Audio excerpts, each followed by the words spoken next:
কি করে উপদেষ্টা হলেন? মানে আমি প্রশ্নটা এরকম করে করি, আপনার নাম উপদেষ্টা হিসাবে কে প্রস্তাব করলো বা কিভাবে আপনি উপদেষ্টা পরিষদে গেলেন?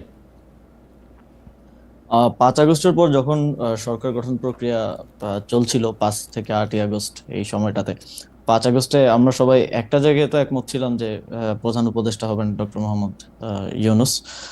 কিন্তু বাকিদের বিষয়টা ঠিক ছিল না। তবে আম, আমাদের কিংবা তখনকার যারা সমন্বয়ক সবার একটা এক্সপেরিয়েন্স হচ্ছে, দেখা গেছে আমাদের 69-এর গণ অভ্যুত্থানে ছাত্রদের অবদান আছে, 90-এর গণ অভ্যুত্থানে ছাত্রদের গুরুত্বপূর্ণ অবদান আছে, তারা জীবন দিয়েছে। কিন্তু পরবর্তীতে দেশ গঠন প্রক্রিয়ায় বা সেটাতে ছাত্রদের অংশীদারিত্ব না থাকার কারণে দেখা গেছে যে ছাত্রদের ভাগ্যের আসলে কোনো পরিবর্তন হয় নাই। আর একটা বিষয় ছিল, সেটা হচ্ছে গণঅভ্যুত্থানের পরে আমরা যখন উপদেষ্টাদের তালিকা নিজেরাও করছিলাম, আরো বিভিন্ন জায়গা থেকে স্টেক হোল্ডারদের থেকে নিচ্ছিলাম তালিকা, তো দেখে আমাদেরও আহ, অতটা শিওর হতে পারছিলাম না, কারণ আমরা তো তাদেরকে ব্যক্তিগতভাবে চিনতাম না। আমরা হয়তো টিভিতে দেখেছি বা অনেককে দেখিও নাই, শিওর হতে পারছিলাম না যে তারা কতটুকু এই গণঅভ্যুত্থানকে ধারণ করে কাজ করবে। তো সেই জায়গা থেকে আমার যতদূর মনে পড়ে 6 কি 7 আগস্ট, হ্যাঁ, টিএসসি তে আমাদের 158 জন সমন্বয়ক সহ আরো যারা গুরুত্বপূর্ণ ভূমিকা রেখেছিল তাদেরকে নিয়ে একটা বৈঠক ছিল। তো ওই বৈঠকেই মোটামুটি সবাই প্রস্তাব করে যে আমাদের মধ্য থেকে বা ছাত্রদের মধ্য থেকে উপদেষ্টা পরিষদে যাওয়া উচিত। এবং সেখানে যদিও বাকি স্টেক হোল্ডারদের থেকে, যেমন তখন আম, সেনাবাহিনী একটা স্টেক হোল্ডার ছিল, তারপরে রাজনৈতিক দলগুলো স্টেক হোল্ডার ছিল, তো উপদেষ্টা পরিষদে যাওয়া উচিত। তো সব দিক থেকে ইয়ে হচ্ছিল যে দুইজন গেলে তারপরে সেখানেই সবাই মিলে সিদ্ধান্ত নেয় যে নাহিদ ভাই এবং আমি উপদেষ্টা পরিষদে যাব প্রাথমিকভাবে। পরবর্তীতে তো মাহফুজ ভাই হুম। মাননীয় প্রধান উপদেষ্টার বিশেষ সহকারী হন এবং পরবর্তীতে উপদেষ্টা হন। সেটা কি 158 জন সমন্বয়ক যারা ছিলেন তারা নাম প্রস্তাব করে সেটা ঠিক করেছেন? মানে সেটা কি কোনো ভোটাভুটির মাধ্যমে নাই? হ্যাঁ, সমন্বয়কদের মধ্যে যারা উপস্থিত ছিলেন হুম। সবার মোটামুটি ঐকমত্যের ভিত্তিতে আমরা যাই। ওকে। আম, উপদেষ্টাদের তালিকার কথা আপনি বলছিলেন, সেই উপদেষ্টাদের তালিকা কার কার কাছ থেকে আসছিল? আপনারা মানে এই কারা উপদেষ্টা হবেন সেই সিদ্ধান্ত কি আপনারাই নিচ্ছিলেন, মানে যারা না, আমরা সমন্বয়ক? আমরা একটা প্রক্রিয়ার মধ্য দিয়ে গিয়েছি। সে সময়টায় আমরা একটা লিয়াজো কমিটি করছি, আপনি যদি হুম। মনে করতে পারেন। জি। ওই সেটার লিড দিচ্ছিলেন আমাদের বর্তমান উপদেষ্টা মাহফুজ আলম, হুম। এবং আরো 4-5 জন যারা বিভিন্ন সোসাইটির বিভিন্ন সেক্টরের সাথে বিভিন্নভাবে সম্পৃক্ত, হুম। হুম। ছাত্রদের মধ্য থেকেই। তো ওনারা মিলেই বিভিন্ন স্টেক হোল্ডারদের সাথে, যেমন বিএনপির সাথে আলোচনা হয়েছে উপদেষ্টা পরিষদ নিয়ে। আমাদের মাননীয় প্রধান উপদেষ্টা ডক্টর মোহাম্মদ ইউনূস স্যার একটা লিস্ট পাঠিয়েছিলেন আমাদের কাছে, সেখান থেকে ইনক্লুড হয়েছে, স্যার নিজে অনেককে ইনক্লুড করেছেন। তো সবকিছু মিলিয়ে একটা উপদেষ্টা পরিষদ প্রাথমিকভাবে গঠিত হয়েছিল। পরবর্তীতে বিভিন্ন সময় সেটা আরো বর্ধিত হয়েছে। তার মানে হচ্ছে যে আপনারা বিএনপির একটা লিস্ট, জামাতের একটা লিস্ট, প্রফেসর ডক্টর মোহাম্মদ ইউনূসের একটা লিস্ট, সবগুলি নিয়েই মোটামুটিভাবে আমরা যেটা আপনাদের কাছ থেকে জানতে পেরেছি বিভিন্ন সময়, বা উপদেষ্টারাও বলেছেন যে একটা সবগুলি নামের মধ্যে থেকে যে নামটা কমন বা যে নামটা নিয়ে বিতর্ক সবচেয়ে কম, এরকম নামগুলি আপনারা খুঁজছিলেন। হুম। ফাইনালি আপনারা যে উপদেষ্টা পরিষদটা পান, সেই উপদেষ্টা পরিষদটা যেই সময় আপনি শপথ নিলেন, যাদেরকে দেখলেন বা তাদের নাম শুনলেন, সেটা নিয়ে আপনারা মোটামুটি সন্তুষ্ট ছিলেন সেই সময়?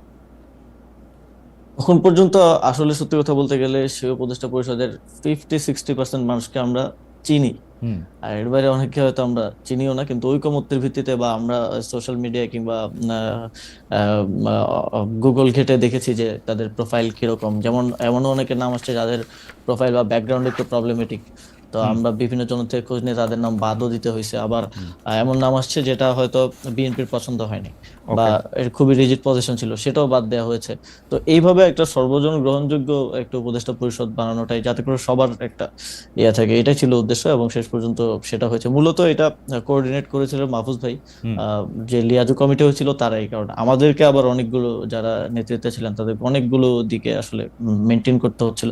তো আমরা দেখেছি, আমরা অবগত ছিলাম, বাট পুরো জিনিসটা প্রক্রিয়াটা মাহফুজ ভাই সহ ইয়ে করেছিলেন। ওকে। একটু মানে যেহেতু ওইখান থেকে শুরু করলাম, একটু আর্মেনিয়া কথা বলি। আপনি জানেন যে আওয়ামী লীগের যারা আছেন তারা সবাই মনে করেন অনেকেই মনে করেন যে এটা আপনাদের ক্রেডিট না, না আওয়ামী লীগের সবাই মনে করেন মোটামুটি এটা আপনাদের ক্রেডিট না, দেশের লোকজন কোনো আন্দোলনের মধ্যে কোনো অংশগ্রহণ করে না, এটা দেশি বিদেশি ষড়যন্ত্র এক। আর দ্বিতীয় হচ্ছে সেনাবাহিনী বন্দুকের নল উল্টা দিকে ঘুরিয়ে দিয়েছিল বলে তাদের পতন হওয়া সম্ভব হয়েছে। এবং বিশেষ করে সেনাপ্রধানকে তারা দায়ী করেন যে সেনাপ্রধানের বেইমানির কারণেই, কোট আনকোট বেইমানির কারণেই আসলে তাকে দেশ ছেড়ে চলে যেতে হয়েছে বা আওয়ামী লীগ সরকারের পতন হয়েছে।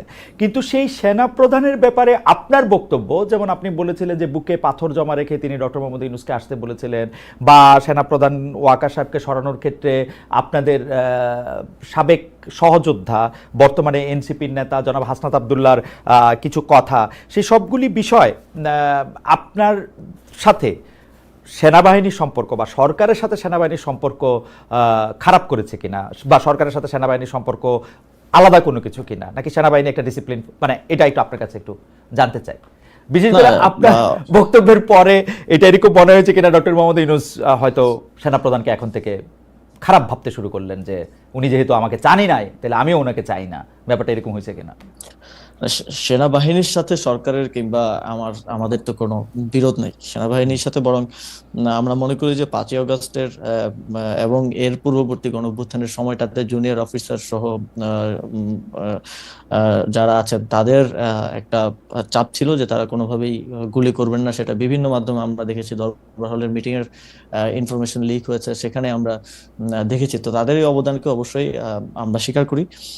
তবে কিছু একটা জায়গায় আমার মনে হয় যে যে জায়গাটায় কনফ্লিক্ট সেটা হচ্ছে আওয়ামী লীগের প্রশ্নে, যেটা আমাদের যেই সরকার গঠনের উদ্দেশ্যে 6 তারিখ বঙ্গভবনে যে বৈঠক হয় 3 বাহিনী প্রধান এবং রাষ্ট্রপতির সাথে, সে সময়কার আমি আগে একটু বলে নিই, কারণ এর আগে যখন কথা বলছি সবাই অনেকে বলতেছিল যে আমার শপথ ভঙ্গ হয়েছে। আমার শপথ গ্রহণ হয়েছে 8ই আগস্ট। 8ই আগস্টের পূর্বের যে কোনো সময়কার বক্তব্য আমার শপথের মধ্যে ইনক্লুডেড হবে না। 8ই আগস্টের পরবর্তী যদি কোনো আমি রাষ্ট্রীয় গোপন তথ্য পাবলিক করি তা সেক্ষেত্রে আমার শপথ ভঙ্গ হতে পারে। তো গোপনীয়তা শপথ ভঙ্গ হওয়ার বিষয়টা অনেকে বলেছে। তো সেই মিটিংটা ছিল 6 আগস্ট, সরকার গঠন প্রক্রিয়া আমরা যখন ইয়াতে আলোচনা করি। তো সেখানেই এটা আমি আমার আগের বক্তব্য বলেছি যে সেখানে এই কথাটা এসেছিল যে সেনাপ্রধান বলেছিলেন যে দেশের 30-40% মানুষ তো আওয়ামী লীগকে সাপোর্ট করে। তো যে অন্তর্বর্তীকালীন সরকার আসবে সেটার তো সবার কাছে গ্রহণযোগ্য হইতে হবে। তো আওয়ামী লীগের সেই 30-40% মানুষ তো ডক্টর মোহাম্মদ ইউনূসকে হেট করেন। তো এটা নিয়ে আমাদের 3-4 ঘন্টার মতো প্রায় প্রায় এই টপিক সহ আরো প্রাসঙ্গিক অন্যান্য টপিক ছিল, বাট এটাই ছিল মূল টপিক। 4 ঘন্টার মতো সম্ভবত বৈঠক হয়েছিল। সেখানে আমরা 4 জন ছিলাম। বাইরে ছিলেন তখন আসিফ নজরুল স্যার ছিলেন, তানজিমউদ্দিন স্যার ছিলেন ঢাকা বিশ্ববিদ্যালয়ের, আরো সমন্বয়করা ছিলেন। ভেতরে আমরা 4 জন ছিলাম, আমি, নাসিরউদ্দিন পাটোয়ারি ভাই, মাহফুজ আলম ভাই আর নাহিদ ইসলাম। তো তখন মূল আলোচনার বিষয়বস্তু ছিল এটাই। এবং আমি তো আমার আগের সাক্ষাৎকারে বলেছি যে, এবং আমি এটা নিজের থেকে বানিয়ে বলি নাই যে বুকে পাথর চাপা দিয়ে মেনে নিলাম, এটা আমি ওনার বক্তব্যকে কোট করেছি। সো এবং এই বিষয়ে আমার জানা মতে কোনো রিবাটাল বা এরকম কিছু তো আসে নাই। তো সেই জায়গা থেকে আমার জায়গা থেকে আমার মনে হয়েছে যে আওয়ামী লীগের প্রতি সিম্প্যাথি থাকাটা এবং আওয়ামী লীগকে ফিরে আনার কিংবা নানা, যেমন এখন একটা কথা শুনতে পাওয়া যায় যে জাতীয় পার্টিকে প্রধান বিরোধী দল করার জন্য একটা তোড়জোড় চলতেছে। এই যে মেকানিজম করে যে মানুষের ম্যান্ডেট কে ইয়ে করা, ম্যানিপুলেট করার একটা প্রক্রিয়া। এবং এই যে আমি যতদূর জানি যে যারা ডামি এমপি ছিল, তারপর আওয়ামী লীগের যারা সাপোজ যাদের ইমেজ অতটা খারাপ না, তাদেরকে জাতীয় পার্টি থেকে ইলেকশন করানোর একটা পরিকল্পনা চলছে। এই ধরনের উদ্যোগ বা এই ধরনের বিষয়গুলোর কারণেই কিন্তু আমি ব্যক্তিগতভাবে এবং সরকারেরও বিভিন্ন অংশ এই বিষয়টা নিয়ে হয়তো স্কেপটিক্যাল থাকতে পারে। এবং সেটা কতটুকু আসলে যেটা বলছেন যে স্যারের সাথে সম্পর্ক খারাপ, এটা আমি কখনো দেখি নাই। স্যার সবসময় সবাইকে ওন করে সবাইকে সাথে নিয়ে আসলে কাজ করতে চান। এবং মূলত 5ই আগস্টের পরে এত বড় একটা অভ্যুত্থান বিপ্লবের পরে বাংলাদেশে যে পরিস্থিতি খারাপের দিকে যায় নাই, দেশটা যে একটা গৃহযুদ্ধের দিকে যায় নাই, বরং আস্তে আস্তে আরো স্টেবিলিটির দিকে আসছে, এটা মূলত স্যারের এই সবাইকে অ্যাকোমোডেট করে কাজ করার মানসিকতার কারণেই সম্ভব হয়েছে।